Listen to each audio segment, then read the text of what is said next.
Welcome to Cheshire Corners. I'm Sebastian Coco, and I'll be your host as we trip through the looking glass. Today we're introducing a new mini-series called Trip Sharing, where guests will come on and tell us a bit about their personal experiences with psychedelics.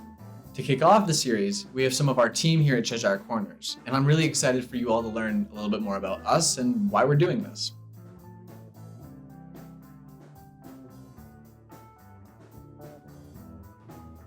I joined the team because I think it's important for people to understand all sides to psychedelics, how they can be beneficial, and some of the different perspectives and outlook from different communities. I also think that it's important to have platforms like this to be able to bring education and awareness to all communities.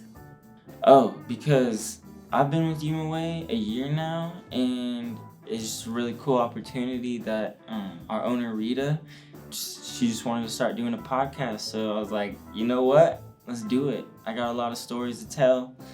I've had a lot of really cool experiences that, like, I feel like some are profound, some are just silly, but I feel like we got a lot to talk about, and it's going to be fun. I don't know.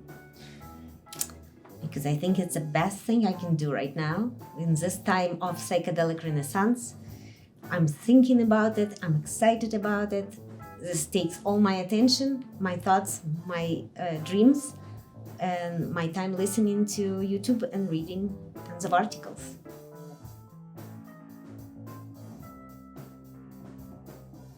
Okay, so I had two friends, Brian and Josh, right?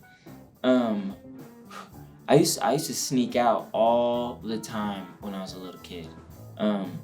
And I just remember the first time like someone talked about it, it was LSD, right? Like mushrooms wasn't really in my realm yet. I don't know why acid came into my consciousness first, but it did.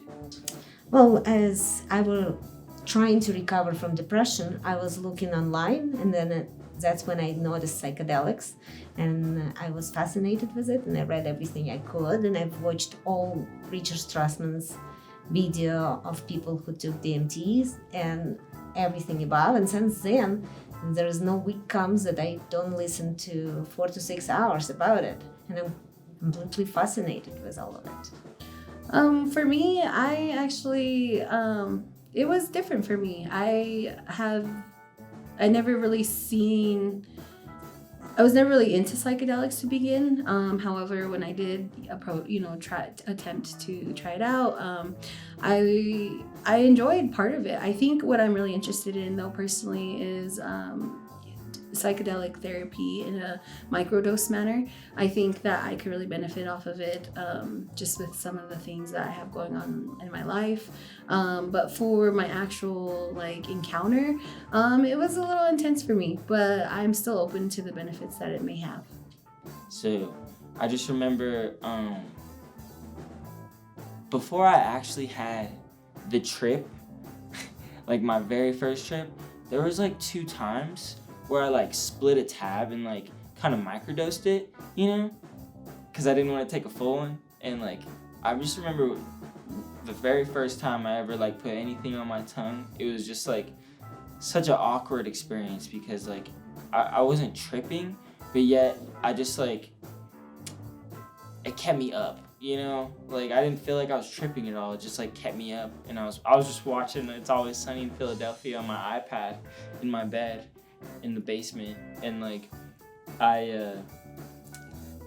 had kind of a negative experience my first time doing it because it was weird. I grabbed a blanket from the laundry room that I haven't touched in a while, and it was it was just this long blanket, right? And I lay in the blanket, and then I feel 2 hours or so go by. I'm just watching TV on my iPad, and I start smelling pee, urine. I'm what is that smell?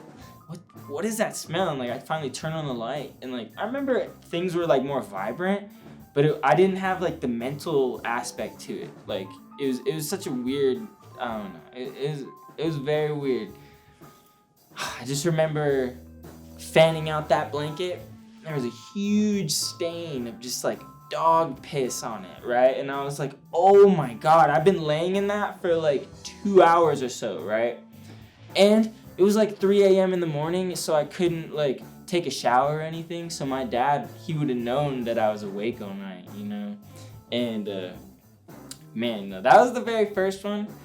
And like I felt like it wasn't a trip at all, but like my very like first psychedelic experience, like, because I didn't really like hear about, like, you asked me like if I like heard about them, like they just like kind of came into my life.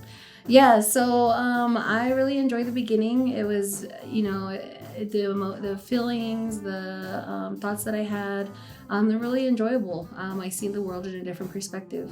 I think towards the end, maybe it was just a tough come down. I just maybe hadn't reached a peak, and it just, I don't know, went downhill from there. But that's kind of a bit of what my experience with it was. It's not like I'm in favor of everything I'm listening within 4 to 6 hours period, but what I recently like is Erica Zelfin podcasts and interviews. I think they're very cool, and I've suggested to listen to her. And you asked me a little bit ago about rabbi. So Yes.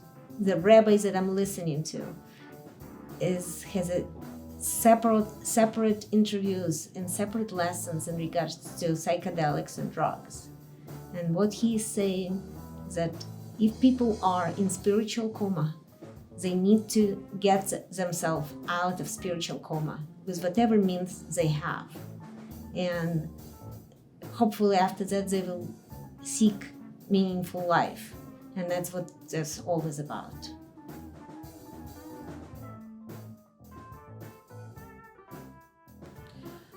I joined the psychedelic industry because Rita, our owner, had brought it to my attention what the movement in the psychedelic community was in, and how it was very similar to the cannabis movement. And I thought that, you know, with generational trauma as being part of like my history culturally, that maybe it'd be interesting to find other beneficial ways to help our mental health, because I know mental health is a big deal for a lot of people, a lot of communities. So I'm really interested to just learn more and hopefully just help be a part of the movement and the changes of how people feel about psychedelics. Well, I have some crazy goals. I want to help people with mental health here and everywhere else in the world, and specifically people in my home Ukraine, where they soldiers that fighting with PTSD, or other people that suffered from trauma. I want to help Russians to understand that reality may be a little bit skewed in their mind. Whatever we can do, it's a powerful tool, and I'm very excited to use it.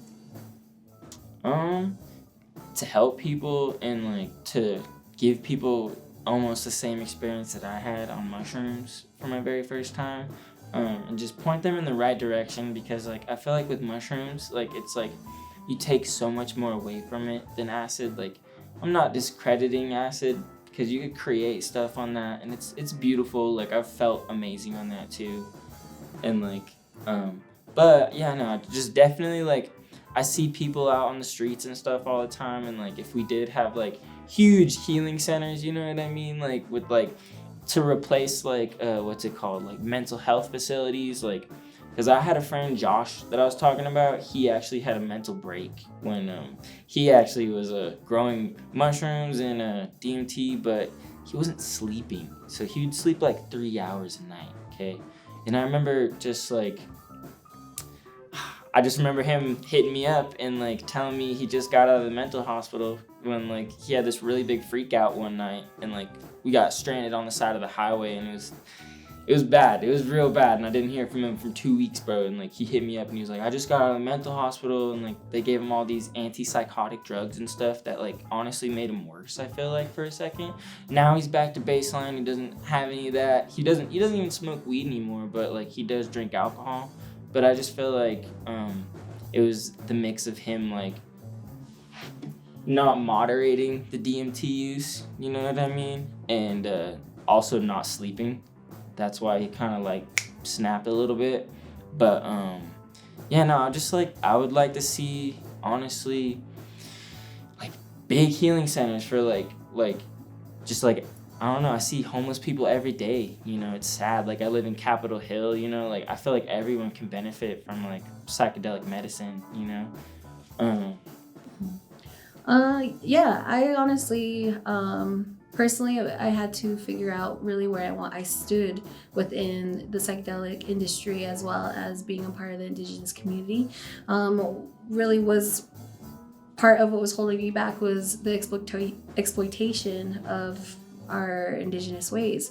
You know, there was a lot of controversy behind the topic within some of our communities that weren't necessarily for it. However, I do think that, you know, the more that I learn, the more that I research and look into it, that hopefully there will be some type of benefit towards, you know, like our generational trauma, the mental health, some of the social injustice issues that are going on within the indigenous community. So I hope with that, you know, looking from both sides, that people are supportive in that way, that it's not something that I'm trying to hurt our people. It's definitely something I'm trying to find our people to be a part of. And since I have you on camera, you've never done psychedelics before, is this correct? I never done psychedelic ever. I'm too chicken. Would you consider, when it's legalized, being on psychedelics for the first time on Cheshire borders? Yes, I would consider, and I specifically, if somebody like Erica's elephant will hold my hand, I would definitely consider that. If you like what you see, definitely stick around. In the next few weeks, we'll play host to a shaman trained in the Peruvian Amazon, a wholesale mushroom retailer, and the lovely Dr. Erica Zelfand, an internationally renowned expert on psychedelic medicine. Make sure to like, comment, and subscribe if you enjoyed. And of course, don't get psyched out. Yes. I'm only in like a minute of this episode maybe, and that took dozens of takes, it felt like.